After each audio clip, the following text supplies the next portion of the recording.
Good evening, ladies and gentlemen, and welcome to the March 7th, 2011 Morganton City Council meeting. Got a fairly long agenda. We'll move on into it. Sheldon Stephenson, lead us with our prayer, please.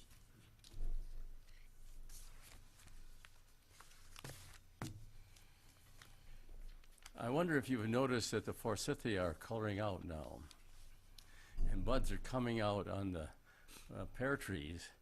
I think the beautiful pear tree is one of the great contributions that Morganton makes to the world. They're very lovely. And the thing that I hold that before you is because it says to me that God is trying to present to us life, and present to us recreating life, to present to us the beauty of life. And that my understanding is that God is here with us now.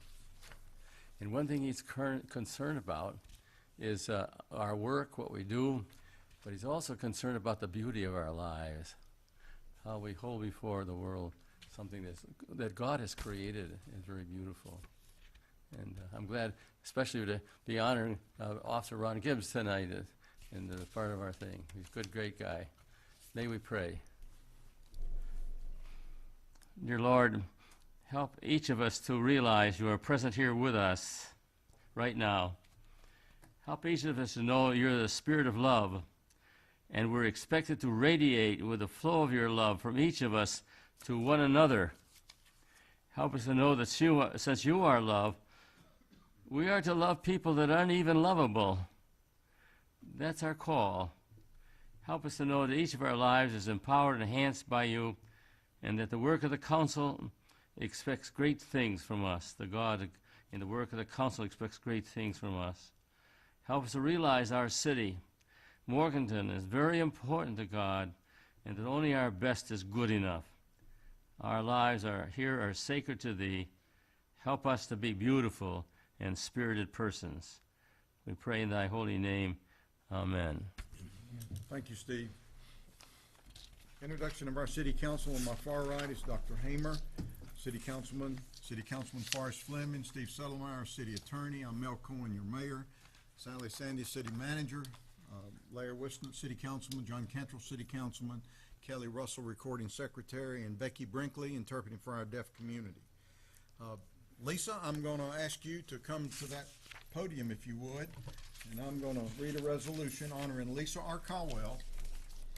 Whereas Lisa R. Caldwell was employed by the City of Morganton as Clerk 1 in the Public Safety Department on May 20th, 1981. Promoted to Clerk 2 on January 27th, 1984. Transferred to Record Clerk on July 1, 1987. Promoted to Secretary 2 on July 11th, 1988. And changed to Administrative Specialist on July 1, 2004. And whereas Lisa R. Caldwell has faithfully served the City of Morganton in the Public Safety Department and has given of her time and efforts for the benefit of the citizens of Morganton for 30 years. And whereas Lisa R. Caldwell retired from the City of Morganton as an Administrative Specialist in the Public Safety Department on March 1, 2011. And whereas the Morganton City Council wishes to officially recognize the contributions of Lisa R. Caldwell and express their appreciation for a job well done. Now therefore be it resolved by the City of Morganton that the mayor present this resolution to Lisa R. Caldwell, adopted this the 7th day of March 2011. Mel Cohen, mayor. Sally Sandy, city clerk, making this form of motion. Second. All in favor say aye. Aye. Lisa, Thank you. you're awful young to be retiring. You must have started when you were 17. They took care of me. They did. Congratulations. Congratulations. And the microphone is yours.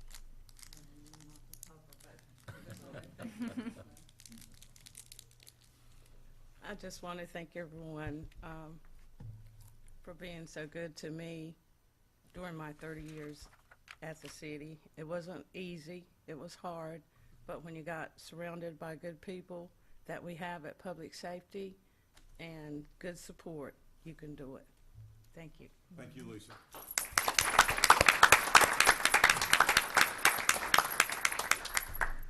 Presentation of service pins, and Randy Chester. Randy, if you'll come up to that microphone, I'll give you your 20-year pin. If you want to say something, you're welcome to say something. I'm good.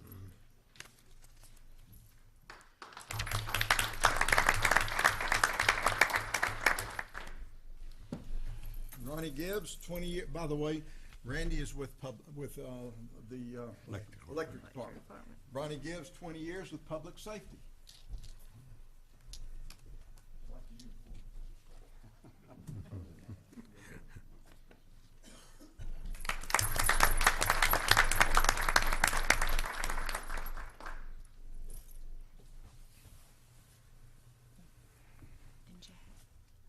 Jack Parks, Equipment Supervisor, Public Works, 25 years, is not here. Scott Luckadoo will give him his pen. Anything from the council on public advocacy issues? North Carolina Municipal Power number 1 update, Sally and Dan. We have Dan Brown, our electric director, here tonight to recap the events earlier. Last Friday, as everyone knows, about 4/17, we had a wicked little storm roll through. It did quite a lot of damage. If you drive around town, you see a lot of trees still down, not cleaned up from this storm. Just as an electric update for everyone, at the peak of the storm, which was about 3 minutes after it happened, we had about 1,250 customers without power. One of the things that I'm most proud of about our department, one of the things I think we do the best, is we find a way to get the most customers back on quickly and then work on the individual problems. Our crews leave at 4 o'clock, so they were already on their way home. But by 5:30, 90% of the customers were back on. That's slightly over an hour. By 10:30, we only had 2 small outages remaining, which affected about 15 customers. And they were all on by 3 o'clock in the morning. Drexel did come to help us. We did have a bucket truck that was down, so they volunteered about 8 o'clock to come over and help us with the bucket truck. Just as in comparison, just a couple of areas right around Morganton to tell you about.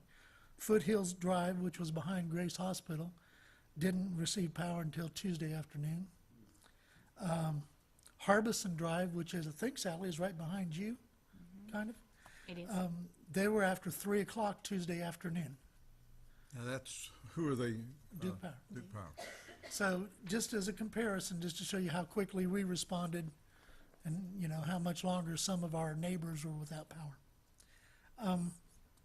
Just a couple of things about our employees. I'm very proud of the job and the work and how hard our employees work on things like this. We had one employee who was very ill, had to be sent home, was sick, and just couldn't do it anymore. We had one employee who had taken Monday as a comp day, volunteered to come back into work. And since I asked Randy to stay, since he was here anyway, Randy was on furlough that day, which means he was on a day with no pay, came in for comp time and worked the outage until almost everyone was back on. So I think that shows the dedication that our employees have, and I'm very proud of them. You ought to be, Dan, and no doubt about it. That's why we are proud of our electric department and owning our own utility. Well, thank you very much. The other thing, I just wanted to give you an update. We did have a power agency meeting last Thursday, and 3 of the council attended. Some of the discussions were about wholesale rates and some of the state legislation that may adversely affect our city if it passes. And there is a rate committee meeting on Wednesday, which will discuss the wholesale rate structure. So I just wanted to update you. Very good. Thank you, Dan. Thank all your guys, please. Okay. Consent agenda, oh no, presentation of the financial report, July 10, January 2011. This is, you recall back in the fall, we did a little bit of an update just to kind of look at where some of the numbers are coming in this year's budget and what we are experiencing. And I think Chad's going to pull that up for me. Thanks, Chad. So we thought we would give an update because it's been a couple of months. We've been able to get a little bit more history with what's happening with some of the state revenues and looking at some of that. And so what you have before you is 7 months for the general fund and 6 months on the utilities, because how we do billing and collections, that runs about a month behind. First thing I'd like to show you, you can go to the next one, Chad. That's great. You remember last time we talked about the sale of the College Street property that's for the affordable housing, the elderly housing, affordable housing project that didn't get funded by the North Carolina Housing Finance Agency. That has been resubmitted and is processed again, but that was included in the budget along with a loan that was associated with that. So those two transactions left us looking at about a $460,000 shortfall. We can now show you some other things that have happened. You'll recall back in the summer, the video gaming and all the different talks about that. Those were in business for the first half of the year. They did get a privilege license, and we have been able to collect on all of that but one. And so we are about $20,000 short in what we had anticipated with that. The school resource officers, we know that at the beginning of the year, the schools made the decision to use county deputies in all of the schools, and so this is the grant money that we will not receive. And then the privilege licenses, that $50,000 deals with the gross receipts amount. So that brings us to about $619,000 that we think we're going to be off in the general fund in revenues. Since now, because of vacant positions, some frozen salaries, some things that have happened in the general fund since the beginning of the year, we've made up about 200, or will by the end of the year have made up 272,000 of that. There are several other things as we are ticking away at this to try to reduce that 347,000 between now and the end of the year. So it's a little better than when we gave it to you before, but better because of frozen positions and not spending those dollars. The next slide shows you ad valorem tax collections, and again, this is through January. You will see that in the 2010-011 year that we are collecting less than last year, a couple of $100,000 less. I will tell you at the end of January in 2010, we had collected 94.3% of ad valorem taxes. This year we're at 93%. That is a reflection of foreclosures and difficulty in collecting those dollars, and a sign of the times, not that Lamina is not working very hard to collect that. You'll recall that we did budget a little less in ad valorem taxes this year based on valuations and what we thought was going to happen with that. The downtown tax, which is the municipal service tax, that you can see is exactly the opposite picture.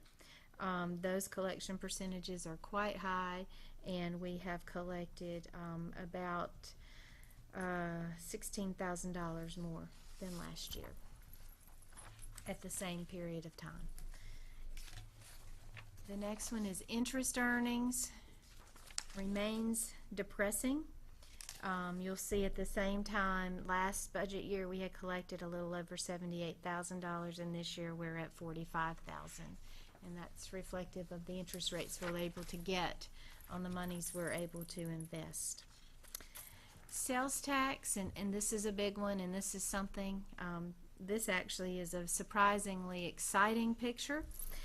If you'll look at those two boxes, last year versus this year, they are neck and neck. There's about $20,000 difference, $21,000 difference, $21,000 more in sales tax this year than last. That's a really good thing. I will tell you, and this is through December because we get those from the state in arrears. The depressing thing about this is that while we are up $21,000 this year over last year, and that's certainly a trend that we would like to see, our December, which is historically a big month for sales tax, and I think that the national news this year indicated that that was a big month, ours was down $6,000 less than December the year before. So what that says is that there were sales, but they didn't happen here. I think that's the overriding message in that.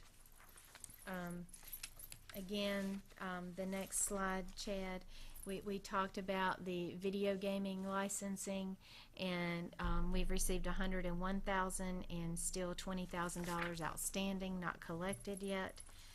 Because of that $101,000, which we talked about being one-time revenue, if you look at the next slide, which shows the picture, you will see that we are up this year almost $100,000 in revenue, and that is directly related to the gaming licenses.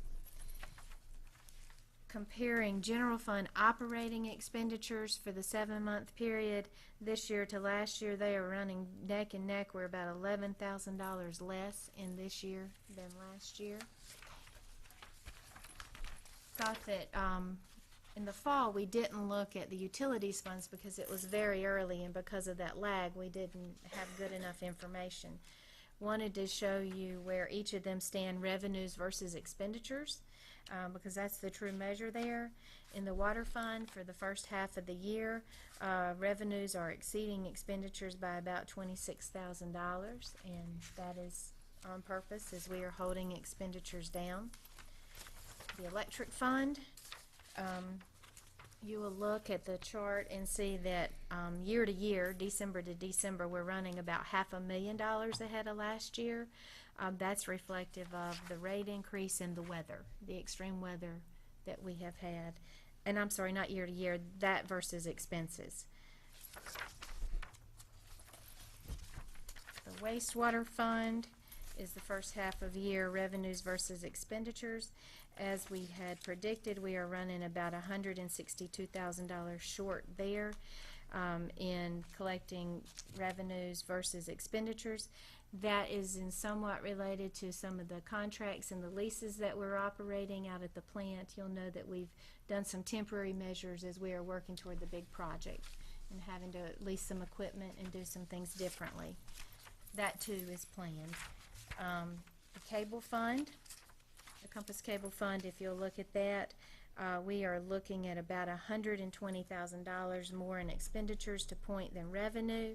I will tell you that our revenues are fairly well tracking where we thought they would be. How we pay for programming in that fund is not equal. You don't do it equally over 12 months, so some of those are paid out for the whole year. And that's a snapshot of where we stand today. Any questions of Sally?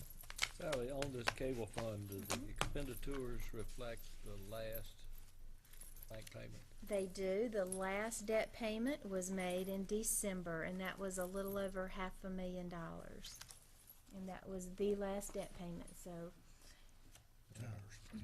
And work, by showing this on a cash basis, it's really not a reflection of the day-to-day operations. That's correct. This is in no way on a accrual adjusted for accruals. Right. Okay, consent agenda, Sally. Okay. The consent agenda before you tonight actually has 5 items included. Those 5 items are considered to be non-controversial, and we would ask that you consider approving those in one motion unless someone would like an item discussed separately. Those include regular minutes from the February 7th meeting, tax releases in the amount of $135.89, the annual update to the standard specifications for water lines, sewer lines, and water and sewer materials related to those. This is to keep us in line with what the state requires for the construction of those. To declare Wanda Holland's service weapon as surplus and to sell that to her family for $1, and I have the dollar should we decide to do that. And then declaring our handheld meter reading devices. Those have to be replaced. They are outdated and have reached their useful life.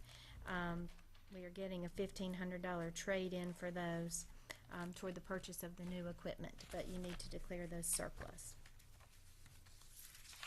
Move we accept the consent agenda as presented. Motion, we have a second. All in favor say aye. Aye. Opposed? Okay. All right, appearances. Melena? And go to the microphone. She's, Melena Makusa is with the Morganton Day School. State where you live, Melena. Okay. My name is Melanie Makusa, and I am head of school at Morganton Day School. I live here in Morganton on Constitution Drive, and it's an honor for me to have this opportunity to talk to you this evening. So I just wanted to take a minute to update you with some information about some things that have been going on at the Morganton Day School and bring to light some new initiatives we have going on there this year. Excuse me. To start off with, this year, we were recently reauthorized as an IB, or International Baccalaureate School. That is our authorizing accrediting agency. Excuse me, we're now reauthorized for another 5 years. So that was very good news for us, for our school, and for our community. We also opened a half-day junior kindergarten program this year in response to a needs assessment that we did this time last year, looking to see if there was a need and interest for half-day programming at the junior kindergarten or 4-year-old level. Excuse me. And currently, we're working on a new curriculum initiative for our middle school students. And that new curriculum initiative is called STEM, which is Science, Technology, Engineering, and Math. And that is an integrated, interdisciplinary approach to teaching those science, technology, engineering, and math. And it will allow students to increase their exposure to and their interaction with those topics. And so we're excited about that. And one thing that we want to be able to do is offer our school and our education to more students in our community. And to do that, we are offering now, starting today, and we're going to put it in the paper tomorrow, we wanted to let you all know first, a scholarship, a merit scholarship for students in 6th, 7th, and 8th grade. And like I said, it's our goal to offer these scholarships to incoming new students to the 6th, 7th, and 8th grade. As these are merit scholarships, the students that we will hopefully be attracting will be students with a strong resume in academic excellence, extracurricular activities, community service, and personal initiative. So we're looking for a very robust student as well. Our scholarship will provide a 75% tuition reduction for those students, and we will offer as many as we have seats available for. And that'll be open until May, and then after that we'll announce it. So that was our goal, is to, again, like I said, to share our type of education with more students in our county. Very good, Melanie. Thank you Thank you very much. Tell me something. How many Yes. students do you have? We currently have 85 students. Very good. What is your teacher to pupil ratio? Our student to, our ratio is 12-to-1, and that is all the way through from junior kindergarten through the 8th grade. Thank you. Very good. Okay. Anybody else have any questions? Thank you very much. Thank you very much. One thing I failed to mention is that on behalf of our city council, Steve, I want to offer our condolences on the passing of your brother last week, and we are thinking about you, thinking about your family. Thank you. I don't see Keith Rigsby in the room. No, he's not here. Okay, Bryant, go to the microphone and state your name.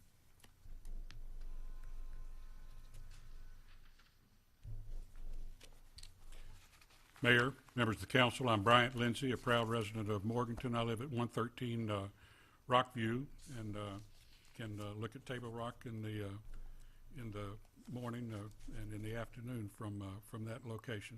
It's a very good place to live, as is Morganton in general. I wanted to bring a couple of things to your attention.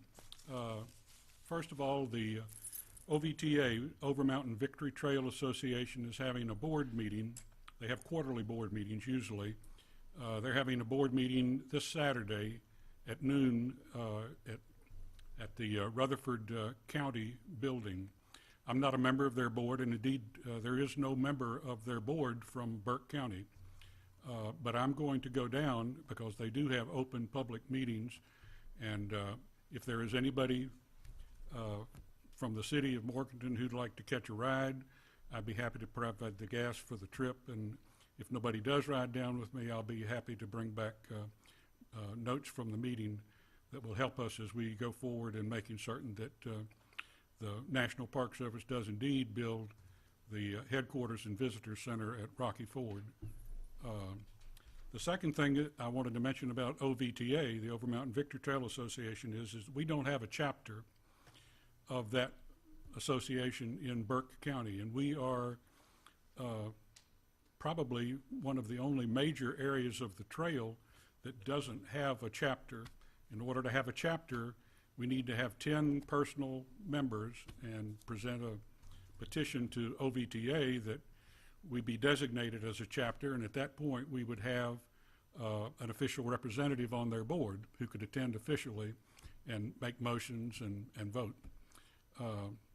I don't think that that towns are recognized as members, and so just as a matter of personal initiative, not representing anybody, I hope to come to any or all of you as individuals sometime in the near future and say, how would you like to be charter members of the Morganton Burke County OVTA chapter in order that we can be like everybody else along the trail. Is Lee Anderson not a member? I don't believe Lee is a member at this point. I think we need to go to people individually, though. He might not have $30, but I'll probably definitely does. approach him. I don't know. He's been complaining, Mayor, about not having enough money. I don't know if he was talking about personal finances or otherwise. In any case, I'll come to you about that shortly. Thirdly, I wanted to bring to your attention the fact that in the event you feel that you need to become involved as a council in the school consolidation controversies, which are ongoing, very difficult controversies, and they involve a lot of very high stakes for the towns involved. I wanted you to know, as you probably are aware, it's not illegal for you to express opinions regarding consolidation plans. And in that regard, I brought for your recording secretary some records. I mean, I received from the town of Rutherford College today an agenda for a meeting that they are having this Thursday in their council chambers for the Burke County Superintendent of Schools to engage in a town meeting with them. They're hosting it, and the mayor is chairing it. Their mayor, since they only have the one school, understandably has been pretty deeply involved in lobbying and in coming to school board meetings recently. So it's something that if you feel like at some point you need to do, if you have constituents who are coming to you and saying that they need to have something done, and you don't feel like the process adequately represents their interest, or you don't feel that the process adequately represents the interest of Morganton for either the short term or the long term, as for example with surplus buildings that may sit empty for years or might be used in ways that you think could be used more appropriately, you can ask that they come and conduct a session for you at which those people who you feel may have been left out could do so. I'm not presuming that you should. You don't. It's not that you have any shortage of things that you are attending to. I'm just saying that it's available to you in the event that you hear from constituents that they really would like to have another way to involve themselves in the process. And in that regard, as you know, sometimes school buildings can sit empty for many years. I don't know how many of you have been down to Pilot Mountain School in the recent past. That building, I think, was built in the 30s. I think it may have been it may have been surplused maybe 20 or 30 years ago, but they have only recently, and I say they, it's been people other than school folks, managed to go back and come up with a constructive use for that building. Some City of Morganton residents have been involved in that, and of course the leaders of Turning Point were deeply involved in it, and they've done a beautiful thing there. So if as it appears to be the case that some buildings may be surplused, you may want to get some commitments up front from the school board and from the county commission that they're not going to be surplused without some consideration being given to the persons who are ultimately going to have to make certain that there are good uses for those buildings out into the future, and that would be probably, it would come back to you. That's all I need to say right now, but thank you very much for listening Bryant, to let me see if any of the council members would like to ask any questions. Thank How you. do you sign up for this? I'm going to come see you, Dr. Hamer. I'm going to come see you.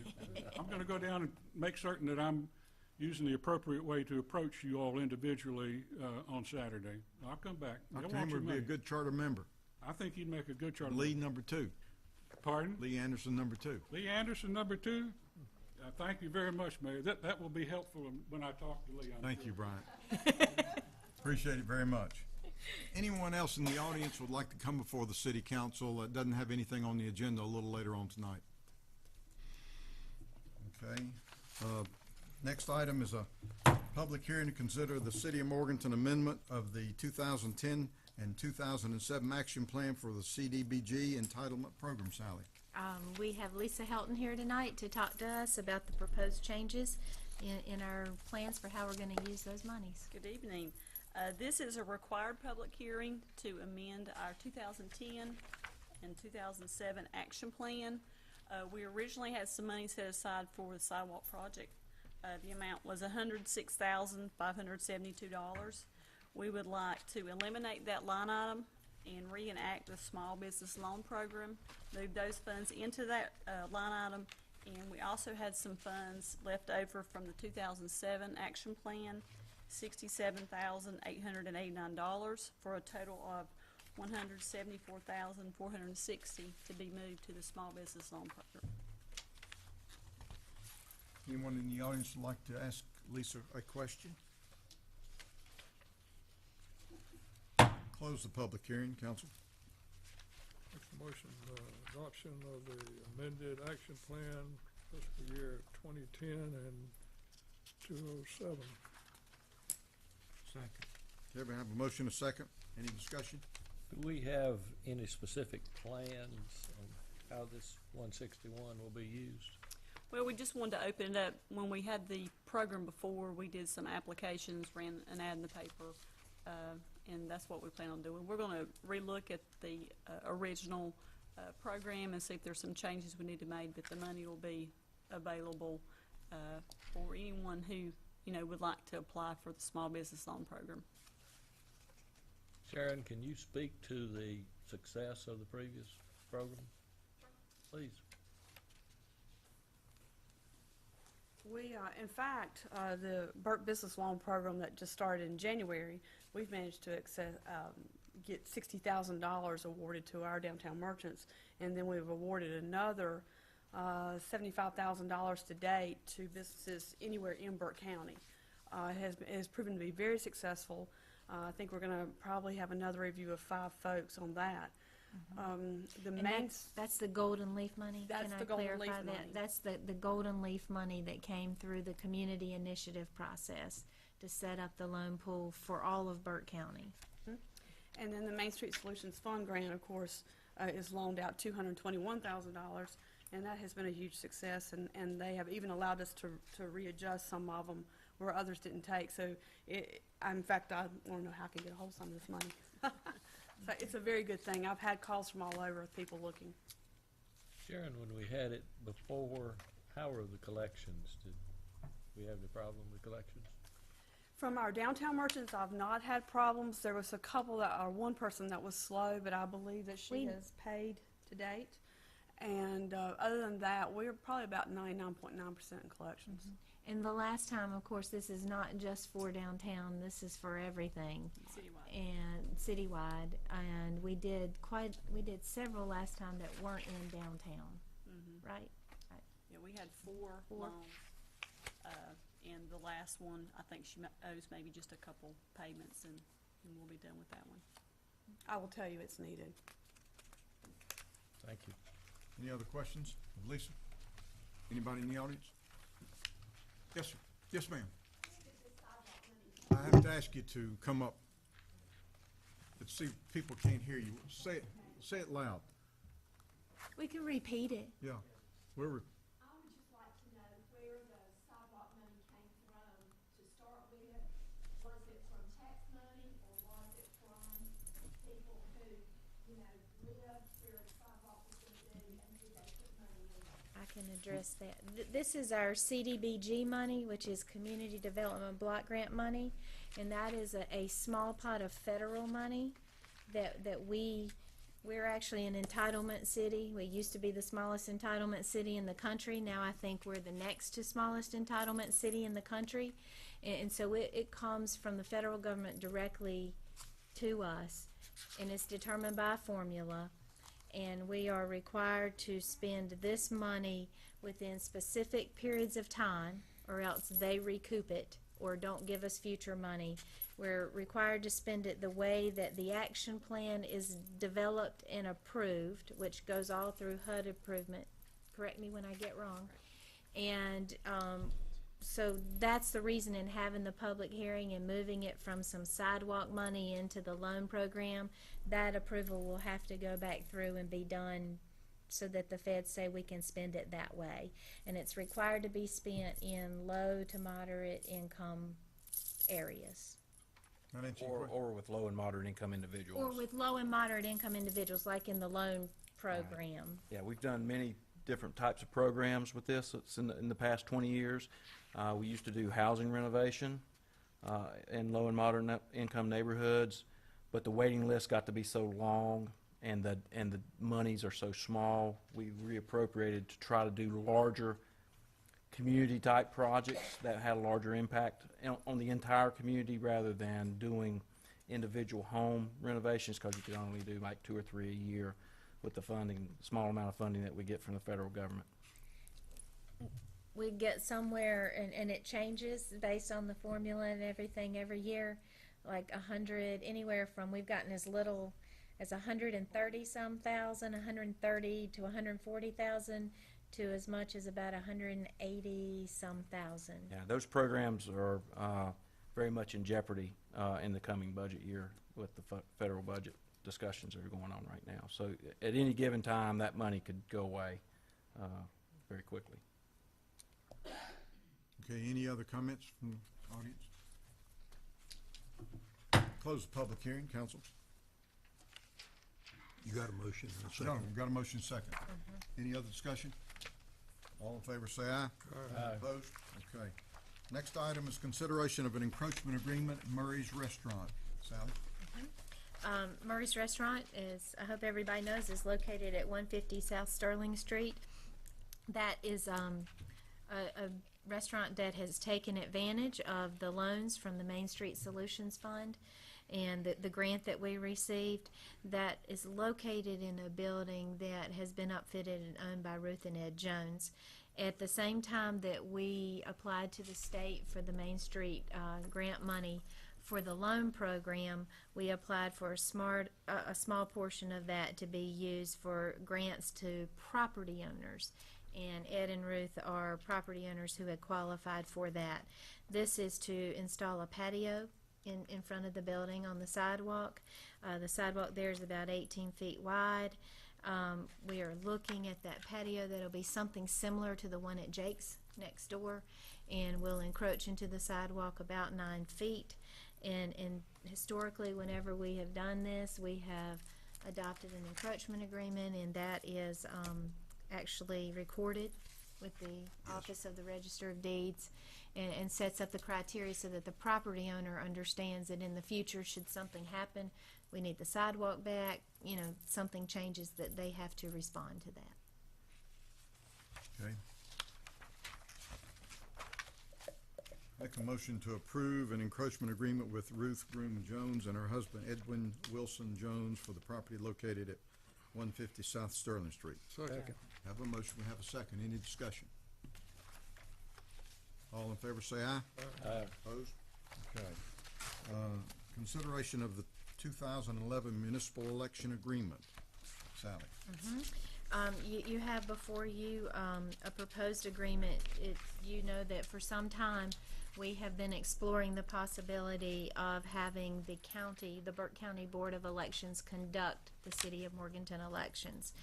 And a couple of you and Steve and several folks have been working with the state election representatives and the local county board in order to get this done. Steve has prepared the agreement and is going to talk to you about that. We laid a memo in front of you. I apologize for not getting that out in the council agenda. That gives you the background of this item. You'll remember, of course, that this item was presented to you at your last workshop, I believe in February of last year. But shortly after that, it became obvious that there was some feeling that perhaps we ought to approach the Burke County Board of Elections to see if there were reasons to talk about it with them and what have you. We did. It's taken quite a long time for a lot of reasons, because there were elections last year, and Jennifer, who is the Western Regional Representative from the State Board of Elections, was tied up in those elections, so on and off she was available. She's been a great assistance to us, but there was after meeting with them and exploring the possibility. Well, I would add that it was my recommendation to you at the workshop last year that we explore this possibility and see if there weren't terms and conditions that we could come to an understanding on that would allow Burke County to take over the elections for the city. We got a commitment from the Board of Elections a little bit earlier this year that they would consider taking over the elections, running this year's elections.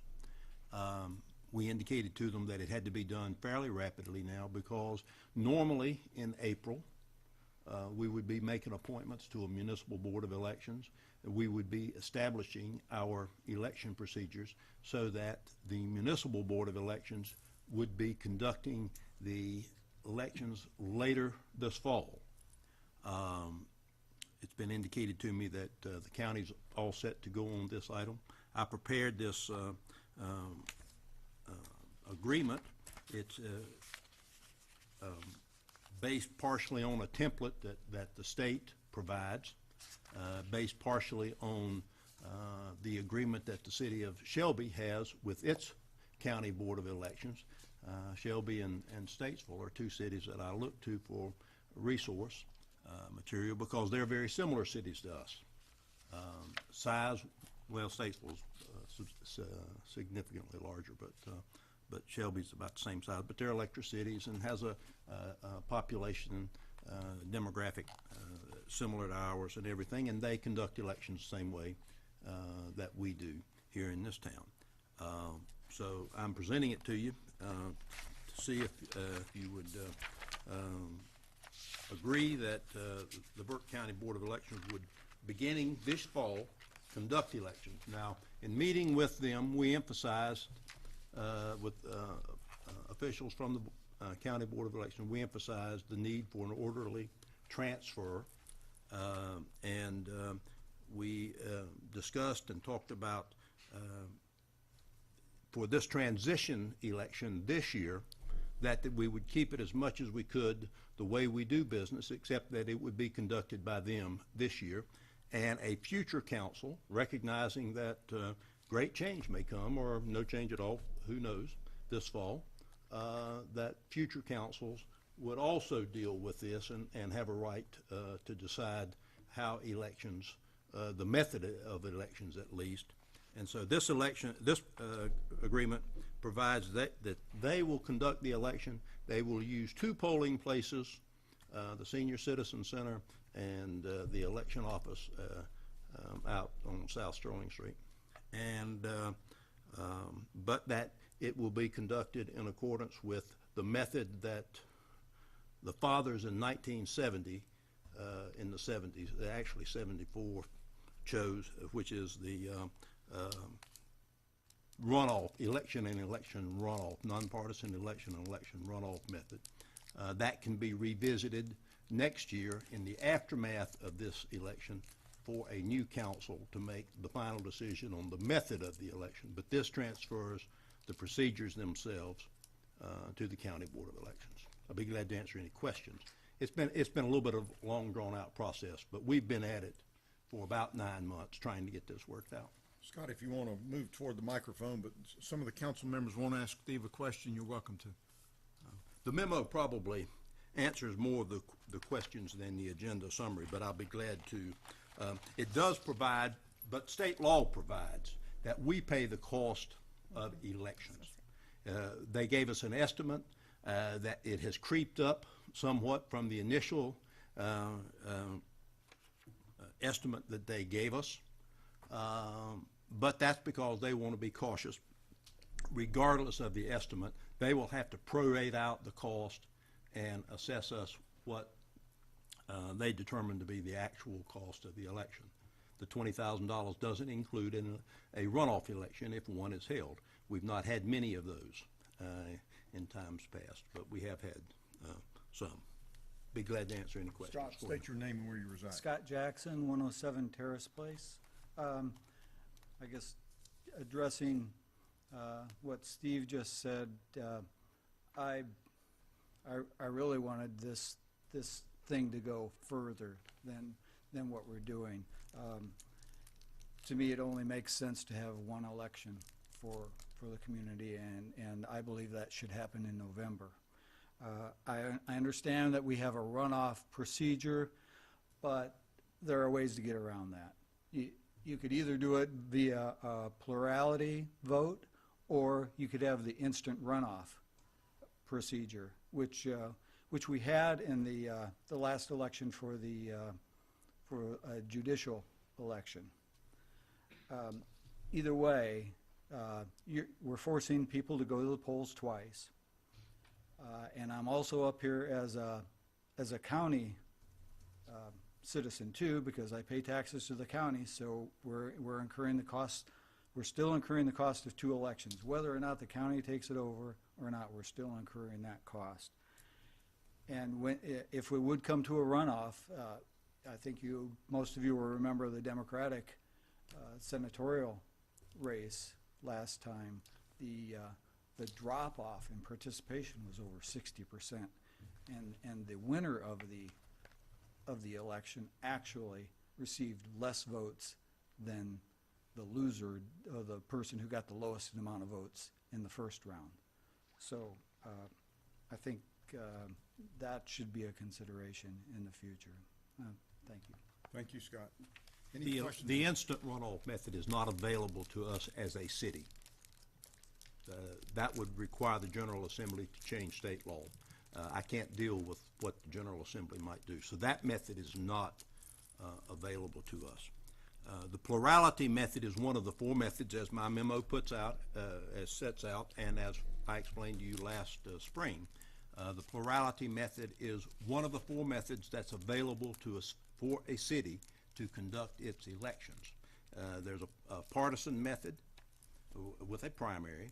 There is a nonpartisan method with a primary. Both of those involve multiple elections. There is the nonpartisan election and runoff method, which is the method Morganton has used since 1976. And then there is the plurality method. Our city fathers, for whatever reason, none of you all were on the board then, I was not involved in city government then, they chose the election and election runoff method. I can just only speculate, I guess, because I don't know why they chose it, but the plurality method is in fact a simple method, probably save some money.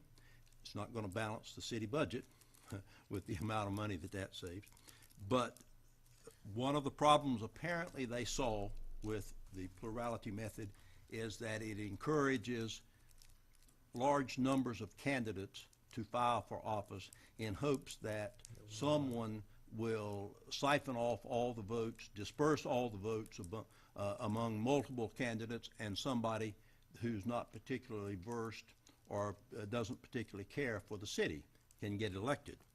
That's the issue with the plurality method. And the method that Morganton uses currently, to be reviewed by the city council in the aftermath of this fall's election, I suppose, is under the runoff method.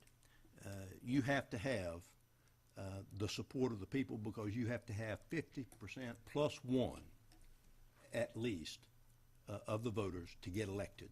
That gives that candidate a mandate if that candidate is elected, whereas under the plurality method, it's conceivable that you could have 5 people run for an office and someone could win with 21, 22, 23, 24% of the vote or something. That's just something to consider. I don't know exactly why the city fathers chose this method. Who does it our way, the way we do elections? Lots of cities do, but Shelby does, and that's the reason I looked to them for some guidance. I got an estimate from them of their cost. I think they paid, in the last election, about $18,000 to their county board of elections to conduct their election for them. Statesville does. There are some other cities, of course. 18,000 is close to what we paid for our last election also. Yeah. I can't remember the exact number. Rocky Mount, rather large city. Monroe does. And Raleigh, believe it or not, does. So there's some significant cities that still use this method. In fact, state law says that if you don't choose a method, this is the default method that you're put into if the city doesn't make a choice. Excuse me. It was my understanding that Hendersonville actually uses the instant runoff. Just something for They you to may have look done at. that as an experiment. Okay. I thought Chapel Hill was the only city that did the instant runoff as an experiment. Okay. But it's not available. It's not available to cities in general. If Hendersonville did that, I'm not aware of it. And if they did that, they did it under some special act of the General Assembly that allowed that for that election on a trial basis, I believe. I'm not aware that there is an instant runoff method that's available for the cities. I guess just something for me to investigate. Thanks. Thank you, Scott. Thank you. Any questions of Steve from the council? I do think Chapel Hill used the instant runoff method as an experiment to see how it worked. How long ago? I believe in the last election. Okay. That'll make the motion to approve an agreement to conduct elections between the city of Morganton and the Burke County Board of Elections. Second. Have a motion, we have a second. Any other discussion? All in favor say aye. Aye. Opposed? Okay. Consideration of Lime Services Agreement, Sally. We talked earlier about electric and the storm.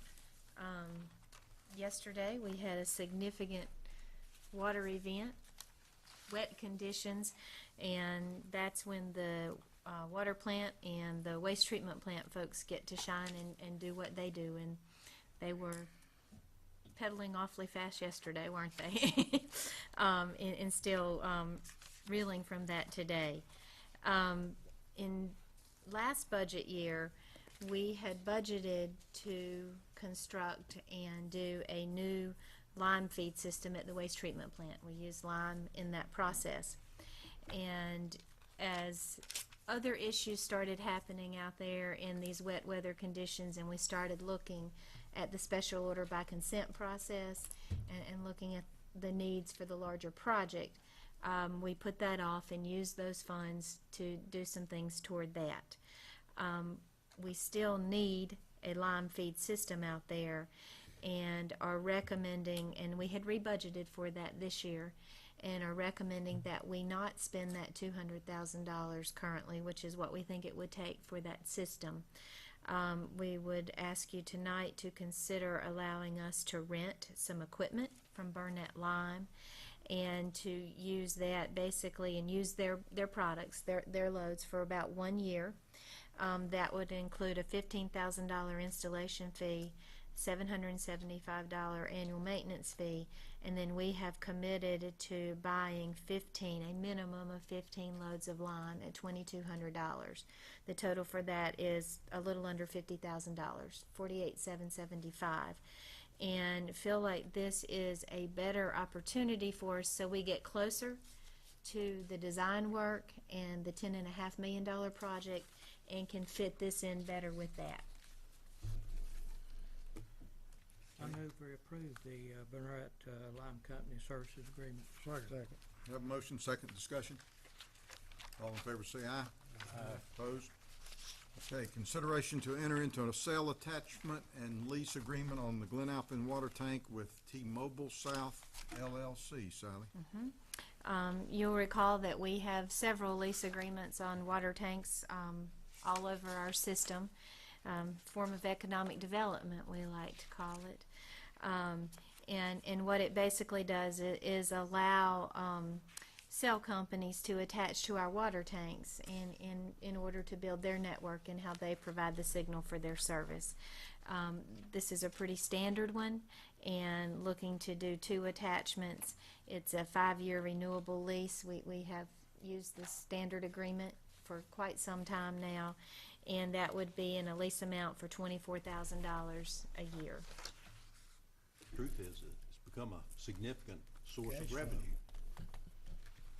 It is, and the other thing that gets accomplished, and one thing a lot of years ago that we went through in dealing with cell towers and heights and things is, you know, it's good for everybody to look to something already up there that's high that you can put the equipment on. I'll make the motion to enter into an attachment agreement, at least with T-Mobile South LLC on the Glen Alpin water tank. Second. Motion second, discussion. Sally, what's turnaround on one of those? Do you know? I'm getting it up there. Yeah. Is that fairly fast? It's pretty quick. Fairly fast. They'll be out there Lee can tell us 60 days, 60 days or 60, 90 days max, maybe 60 days, couple months. They do, we do have to give them a spot on the land so that they can run their equipment base and an easement across the property to get up and then up the side of the tank to get to the towers. Okay, motion second. All in favor, say aye. Aye. Opposed? Okay. Consideration of a legislative representation. You will recall that during the last session of the General Assembly, we had retained the services of John McMillan as a lobbyist for the city. He works for a law firm, Manning, Fulton, and Skinner, located in Raleigh. We ended up using John on quite a few things in the last session, School for the Deaf, some issues related to Compass, and a couple of other things that came up. John had sent us an offer to ask if we were interested in him representing us yet again this year, because the reality is you just can't have somebody in Raleigh every single day from this far away. He gave us a contract, is willing to do that, and has already been doing that. Actually, we had talked at the Finance Committee prior to this meeting. His fee for this year is $50,000, and we're asking that you consider that, and a budget amendment for $30,000. We had budgeted $20,000 in the legal budget, hoping that we could get by with that. I will tell you that we are currently dealing with an issue that directly affects Compass and its ability to go forward, with some issues Dan referred to earlier dealing with the electric fund, annexation. The list is great. I don't even know what all is on the list. Friday, Steve Ron and I were in Raleigh. We met at a mandatory negotiated session. Never done that before in my life, with 2 representatives. One is the chair of the Public Utilities Committee in the House, and the other is the chair of the Finance Committee in the House. We sat with the large telecommunications folks, with the representatives facing us and the other cities in North Carolina who are in the broadband, phone, cable, internet business. Our lobbyist, John, was there, and I think that we will benefit from having him involved in that. Without a doubt. He is, if not the top lobbyist in Raleigh, he's very close to the top. We're very lucky to be able to get him back. He knows, the beauty is that he knows the system. Every bit of it. And he knows how things work there that you don't always see going on. This session is quite unusual, so it's not an easy time. I'll make the motion to approve the engagement letter dated February 21st, 2011, from John McMillan, Manning, Fulton, and Skinner, PA, to approve a budget amendment. No, we'll have to do it second one. Amount of $30,000. Yeah, we'll just get, first one is, we have a motion. Second. We have a second. Yes. Any discussion?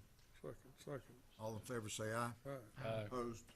Motion to approve a budget amendment in the amount of $30,000. I hear a second. Second. Okay, any discussion? All in favor say aye. Aye. Okay. Consideration to award a contract for pedestrian alley improvements in downtown Morganton, Sally. We've already talked several times tonight about the North Carolina Main Street grant, and this is a part of that. You will recall at budget time that we had included dollars in that acts as a match to that grant, and the requirement for the match is that we do some public improvements within the downtown area. Earlier, last fall, you voted to close what we're going to call the Pitts Alley and the Gregory Alley, so we can identify them to vehicular traffic and make that only available to pedestrians. We have now taken bids, took bids on Tuesday for that, received 3 bids. The lowest responsible bidder is CACTX Surfaces in Winston-Salem, $42,360.50. And those have been reviewed, and that money is included in the budget, and we would recommend that you consider awarding that contract. Somebody left some money on the table in that bidding. If you look at the 3 bids. The low bidder was $42,360.50. The next lowest bidder was $68,435, and the third bidder was $77,489. Okay, so I'll make the motion to authorize the contract for services to CACTX Surfaces of Winston-Salem, North Carolina, for the amount of $42,360.50. Second. We have a motion, we have a second. Any other discussion? Lee, when can we start? I believe that project is supposed to start in April, end of April, first part of May, to be completed by, July, second week of July. The piece of the project on Sterling Street dealing with the islands, the part that DOT is going to do, that is their bidding and their contracting. They will handle all of that piece. Okay. All in favor say aye. Aye. Opposed? Okay, consideration of board appointments. We have a vacancy on planning and zoning that Lee would like to bring Jimmy Kirksey from the Board of Adjustment over to the vacancy at planning and zoning. Make that in the form of a motion. Second. All in favor of Jimmy say aye. Aye. Okay. So at your April meeting, you will have a vacancy on Board of Adjustment too. Okay. Anything from any of the council members before we may take a vote on closed session? I make a motion, we go into a closed session, discuss an economic development matter and a contractual matter. There will be No, we will have no decision. Got a motion, somebody second it? Second, yeah. All in favor say aye. There won't be any, you won't have to wait, there won't be any kind of decision coming out of the meeting. That was Alfred. Forrest. Yeah, I got Forrest. Actually, Alfred made the second. Yeah.